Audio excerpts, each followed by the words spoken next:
Well, happy Saturday. It's a beautiful Saturday afternoon here in Southern California. It's hot, but not too hot. The wind has died down, which is nice. It gives the firefighters a shot at controlling the brush fires that are burning all around us. Uh, it's the 26th of October, 2019, Journal 207. I keep trying to say 2000. 207 transplant plus 207 days. I spent the morning listening to podcasts. I don't normally do that. Um, up until very recently, I didn't listen to very many podcasts at all. And generally, the only ones I did listen to were ones that were recommended by people who I know and respect and whose tastes are similar to mine.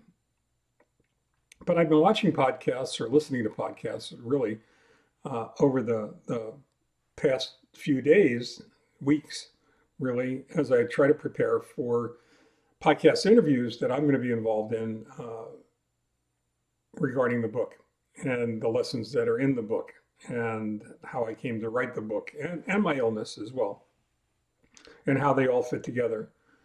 Uh, and that all is deeply rooted in performance and anxiety, stage fright, whatever you want to call it. It doesn't really matter, but it's the anxiety that you feel when you're about to do something that's important to you that you're not, that you're not really all that comfortable doing. Now, I've been getting up in front and speaking in front of people and communicating, I'd like to think at a high level for almost 4 decades. I mean, obviously, before that, in business and in life, but um, as a seminar facilitator, as a author, as a trade journalist, and as a consultant, I've been involved in doing that a lot. And it never fails. Whenever I'm about to make a presentation of any consequence at all, I get anxious. I get really anxious because it means something to me, uh, because it's important. And I care about the result. And I care about the people um, who have asked me to do it. And I care about the people for whom I am doing it. So all of those things factor in to wanting to do the best you possibly can, and I'm no different. And one of the one of the reasons for that performance anxiety, I think. Now, I'm not a psychologist. I don't have a background in psychology, um, but I am really painfully introspective when it comes to a lot of these things. So I think about them a lot. Um, it's because there are so many instances in my life where I've done things that I really had no business doing, that I've taken on projects that I really wasn't experienced enough to do, or said yes to things, including the first speech that I made that I had no real business saying yes to. I have a really bad habit of looking at something and thinking to myself, well, I can do that. Um, Sometimes it's a matter of, well, if he can do it, I can do it. But in most cases, it's just really a matter of, well, I can do that. And I don't want to in any way cheapen the skill and the ability it takes to do some of those things that I'm talking about. Um, Interviewing, being interviewed, general communications techniques, all of the above. I mean, all of those things. They take training, they take education, they take skill, they take ability, they take discipline, they take determination, they take dedication. Um, but it all has to start someplace, right? And usually the place it starts for me is by my saying, well, I can do that. And generally because if he can do it, I can do it. So why not? Uh, but the anxiety is real regardless, right? No matter what the reason for the anxiety that you experience before you actually do whatever it is that you've agreed to do, that you're not 100% certain you're qualified to do or best suited to do, uh, the anxiety is real, and it can eat you up. So how do you overcome it? How do you get through it? How do you get past it? Well, I mean, one of the ways that you do that um, is you just do it. You just put your head down, forge ahead, um, learn what you have to learn, you explore what you need to explore, um, go on the internet, uh, which is the repository of all knowledge at this point in time and growing all the time. Um, but once you've committed, once you've said to some other human being or to yourself, well, I can do that, and you've made the commitment to do it, the only alternative you have really is either to quit or to put your shoulder against that giant flywheel and just start putting your weight against it, trying to see if you can get it to move. You just refuse to quit.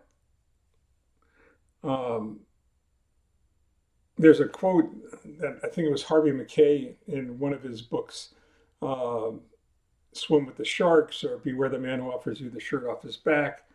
Uh, I'm not sure exactly which one it was, but had a great graphic in there, a quote that a pullout that said it's not that champions have the skill and ability necessary to win, it's that they have too much pride to lose. And I think that's a big part of it. I think for those of us who continually put ourselves in positions, um, stressful positions, where we have accepted the mantle to perform,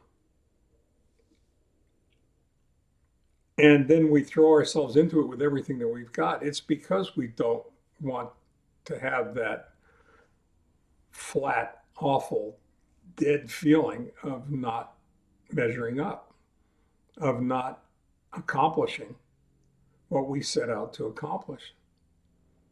So I don't think there's anything wrong with saying I can do that, uh, especially if you can.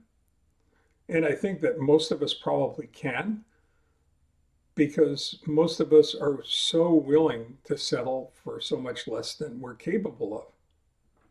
If you don't think I'm right on that, I'd be more than happy to discuss it. So you know where to find me. I'm the easiest guy on the planet to find, right? Um, Send me an email. I'll be more than happy to discuss it.